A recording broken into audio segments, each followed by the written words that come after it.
ஆண்டவராகிய இயேசு கிறிஸ்துவின் நாமத்திற்கு மகிமை உண்டாவதாக. இந்த நல்ல நாளிலே உங்கள் யாவரையும் நான் வாழ்த்துகிறேன்.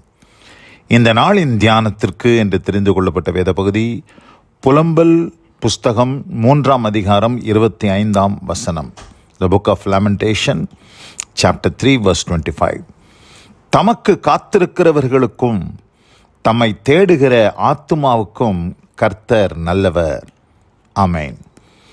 பிரியமானவர்களே, நான் வாசிக்க கேட்ட இந்த வார்த்தைகளிலே தீர்க்கதரிசி எரேமியா என்ன சொல்லுகிறார் என்று சொன்னால், கர்த்தருக்கு காத்திருக்கிறவர்களுக்கும் தம்மை தேடுகிற ஆத்மாவுக்கும் கர்த்தர் நல்லவராகவே இருக்கிறார்.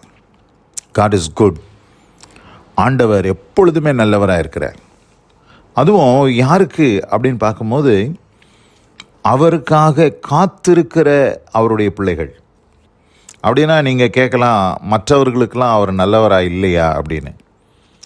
அவர் நல்லவராக இருக்கிறார் என்பதை எப்பொழுது நாம் புரிந்து கொள்ளலாம் என்று சொன்னால், அவருக்காக நாம் காத்திருக்கும்போது, கர்த்தருக்காக நாம் காத்திருக்கும்போது, கர்த்தரை நாம் தேடுகிறவர்களாக இருக்கும் பொழுது, அப்படிப்பட்ட ஆத்துமாக்களுக்கு அதனுடைய ரிசல்ட் என்ன, அதனுடைய அவுட்கம் என்ன என்று நாம் பார்க்கும்போது கர்த்தர் நல்லவர் என்பதை புரிந்து கொள்ளலாம். இன்றைக்கு அநேகருடைய வாழ்க்கையில் கர்த்தர் நல்லவராக தோன்றுகிறதில்லை. அவர் நல்லவராக இருக்கிறார் என்பதை அவங்க ருசிக்கிறதில்லை. ஏன்னா அவங்க கர்த்தருக்கு காத்திருக்கிறதில்லை. கர்த்தருக்கு நம்ம காத்திருக்கும்போது ஆண்டவருடைய வேலை, ஆண்டவருடைய சித்தம், ஆண்டவருடைய குறித்த நேரம் என்று ஒன்று உண்டு. அந்த நேரத்திற்கு இந்த பிஸி வேர்ல்டில் இந்த உலகம் எப்படிப்பட்டதாக இருக்குதுன்னு கேட்டிங்கன்னா, வேகமாய் ஓடுகிற உலகம். இந்த வேகமாய் ஓடுகிற இந்த உலகத்தில் கர்த்தருக்காக காத்திருக்கிற ஒரு கூட்டத்தை தான் தேவன் தேடுகிறார். அவருக்காக நாம் காத்திருக்கும்போது நிச்சயமாக ஆண்டவர் அவர்களுக்கு நல்லவர் என்பதை அவர்கள் ருசித்து பார்ப்பார்கள். 26ஆம் வசனம் சொல்லுது, கர்த்தருடைய ரட்சிப்புக்கு நம்பிக்கையோடு காத்திருக்கிறது நல்லது. அதுதான் ரட்சிப்புன்னு சொன்னால் ஒரு டெலிவரன்ஸ். ஆண்டவர் நம்ம கொடுக்குற ஒரு விடுதலை, ஆண்டவர் நமக்கு செய்கிற ஒரு உதவி, அதுதான் இங்கே ரட்சிப்பு அப்படின்னு சொல்லி நம்ம பார்க்குறோம். அந்த ரட்சிப்புக்கு நம்பிக்கையோடு காத்திருக்கிறது நல்லது. இன்னைக்கு நிறைய பேருடைய வாழ்க்கையில் காத்திருக்கிறத மாதிரி ஒரு கஷ்டமான காரியம் வேறு எதுவுமே இல்லை. காத்திருக்கிறத நிறைய பேர் என்ன சொல்கிறாங்கன்னா, வேஸ்ட் ஆஃப் டைம்னு சொல்கிறாங்க. அதை வீணான நேரத்தை வீணாக செலவழித்து கொண்டு உட்கார்ந்து கொண்டு காத்து கிடக்கிறோம் அப்படின்னு சொல்கிறாங்க. அப்படி இல்லை தேவ ஜனமே, இந்த அருமையான இந்த நல்ல நாளில் கூட ஒருவேளை ஆண்டவர் உங்கள் வாழ்க்கையில் சில காரியங்களை நான் செய்கிறேன் அப்படின்னு ஆண்டவர் சொல்லியிருக்கிறார்.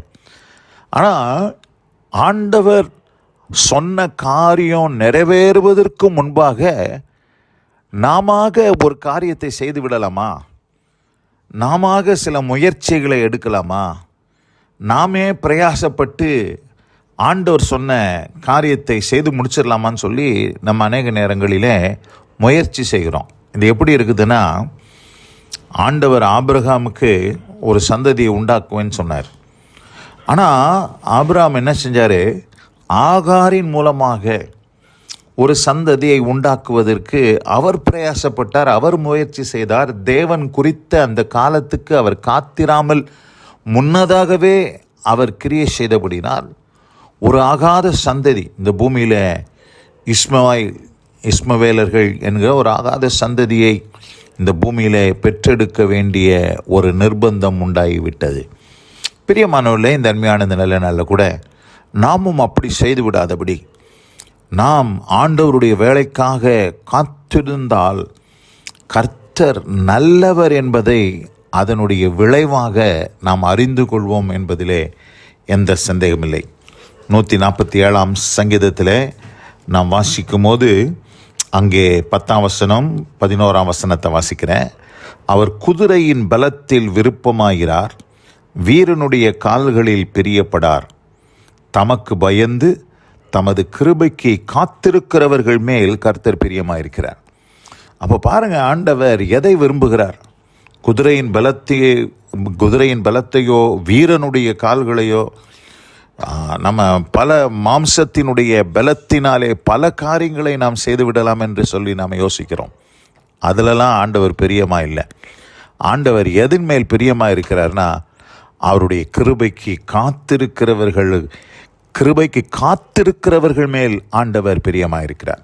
தன்மையான இந்த நல்ல நாளில் கூட இந்த வசனத்தை கேட்ட கர்த்தருடைய பிள்ளைகள் ஒவ்வொருத்தருடைய வாழ்க்கையிலும் நீங்கள் காத்திருக்கிறது ஒரு நாளும் அது வேஸ்ட் ஆஃப் டைம் அப்படின்னு சொல்லி நீங்கள் யோசிக்காதீங்க. நிச்சயமாக ஆண்டவர் உங்களுக்கு ஒரு பதிலை வைத்திருக்கிறார். உங்கள் நம்பிக்கை வீண் போகாது, நிச்சயமாக முடிவு உண்டு என்று கர்த்தர் சொன்ன அந்த வார்த்தையின்படி நீங்கள் நம்பிக்கையோடு காத்திருங்கள். அப்படி நீங்கள் காத்திருப்பது அது நல்லது என்று ஆண்டவர் காண்கிறார். அப்படியே நீங்கள் செய்து ஆண்டவருடைய ரட்சிப்பை உங்கள் வாழ்க்கையில் பார்க்கும்படியாக இந்த அருமையான இந்த நல்ல நாளிலே உங்களுக்கு ஆலோசனை சொல்லுகிறேன். இந்த வசனத்தை கேட்ட பிள்ளைகள் ஒவ்வொருத்தருடைய வாழ்க்கையிலும் ஆண்டவர் அப்படிப்பட்ட அனுபவத்தை தந்தருளி ஆசீர்வதிப்பாராக. God bless you all. அமேன், அமேன். நாம் ஜெபிப்போம். எங்கள் அதிகமாய் நேசிக்கிறதான எங்கள் அன்பின் பரலோக பிதாவே, தமக்கு காத்திருக்கிறவர்களுக்கும் தம்மை தேடுகிற ஆத்துமாவுக்கும் கர்த்தர் நல்லவர் என்ற வார்த்தையின்படி தேவனே, உம்மை தேடுகிறவர்கள், உமக்கு காத்திருக்கிறவர்கள் ஆண்டவரே, அவர்களுக்கு நீர் நல்லவராய் இருக்கிறீர் என்பதை ஒவ்வொருவரும் ருசித்து உம்முடைய நாமத்தை மகிமைப்படுத்த கிருபை செய்யும். வசனம் கேட்ட பிள்ளைகள் ஒவ்வொருவரையும் கர்த்தர் ஆசீர்வதியும். கிருபைக்கு தாழ்த்திய இயேசு கிறிஸ்துவின் வல்ல நாமத்தில் பிதாவே. ஆமென், ஆமென்.